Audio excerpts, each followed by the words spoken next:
Selamat sahabat anak-anak, bertemu kembali dengan Ibu Istri Indartanti. Pelajaran sekolah sahabat kita berjudul Kasih pada Salib. Ayat hafalan Matius pasal 27 ayat 54. Kepala pasukan dan prajurit-prajuritnya yang menjaga Yesus menjadi sangat takut ketika mereka melihat gempa bumi dan apa yang telah terjadi, lalu berkata, "Sungguh ia ini adalah Anak Allah." Poin penting pelajaran kita, seperti Yesus, kita dapat membagikan kasih Tuhan kepada siapapun, dimanapun. Pernahkah kamu merasa kesakitan? Kamu hanya ingin mau sendirian, bukan? Apa yang kamu perlukan agar kamu dapat menjangkau orang lain saat kamu merasa kesakitan? Para pengikut Yesus ingin melupakan kengerian pengadilan Pilatus. Yesus telah dipukuli dan para prajurit telah mengejek dan menghinanya. Orang-orang bahkan telah meludahi wajah Yesus. Sekarang dia akan mati di atas kayu salib. Orang-orang yang mengikut Yesus, banyak di antara mereka yang telah disembuhkannya, tidak dapat mempercayai apa yang telah ia alami. Namun, dia tidak menunjukkan perlawanan. Akhirnya, kelompok itu sampai di puncak Golgota, tempat tengkorak. Para pengikut Yesus yang terkejut melihat kerumunan orang berkumpul di atas bukit. Banyak orang yang telah mengikut Yesus datang untuk melihat dia untuk terakhir kalinya. Mereka meratap dalam kesedihan. Tetapi yang lainnya mengejek dia. 2 orang tahanan lainnya yang dihukum karena mencuri sudah terkapar di kayu salib. Para prajurit dengan kasar mengambil salib Yesus dan melemparkannya ke tanah. Mereka menanggalkan jubah Yesus dan mendorongnya ke atas kayu salib. Ketika tubuh Yesus yang lemah terbaring di atas kayu salib yang kasar, mahkota duri menancap lebih dalam di kepalanya. Darah segar mengalir ke wajahnya yang sudah memar, babak belur, dan berdarah. Namun, Yesus masih diam menunggu para prajurit Romawi menyelesaikan pekerjaan kejam mereka. 2 orang prajurit berlutut di kedua sisi lengan Yesus. Masing-masing memegang sebuah paku logam tebal di tangannya.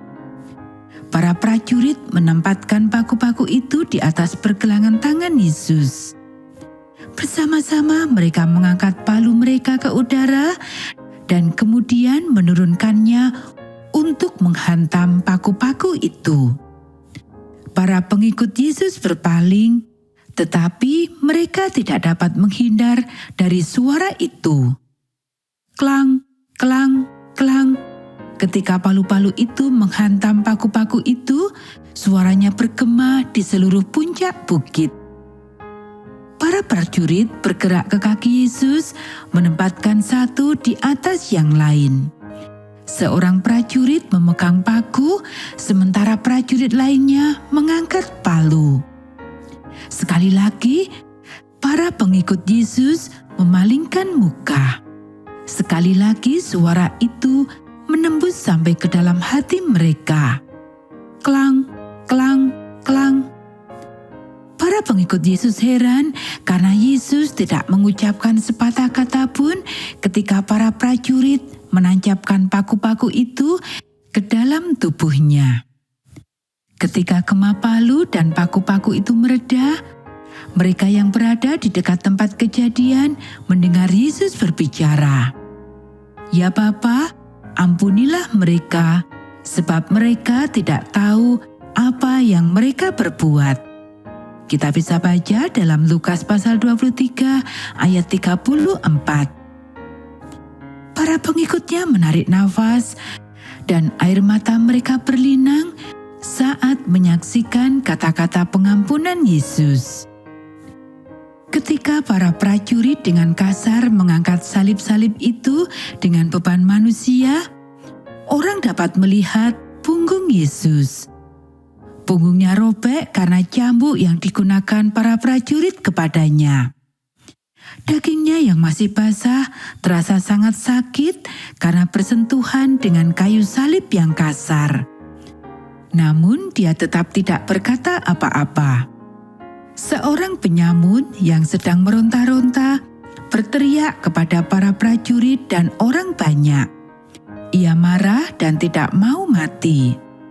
Tiba-tiba ia berpaling kepada Yesus. Pencuri itu mencoba memancing Yesus untuk berbicara. Orang banyak melihat ketika Yesus menoleh perlahan-lahan, dia membuka matanya yang bengkak. Tanpa menjawab, dia memandang pencuri itu dengan penuh belas kasihan. "Bukankah engkau Mesias? Selamatkanlah dirimu dan kami," cibir penjahat itu. Sambil meringis kesakitan, penjahat yang lain mulai menegurnya. "Tidakkah kamu takut kepada Tuhan?" katanya.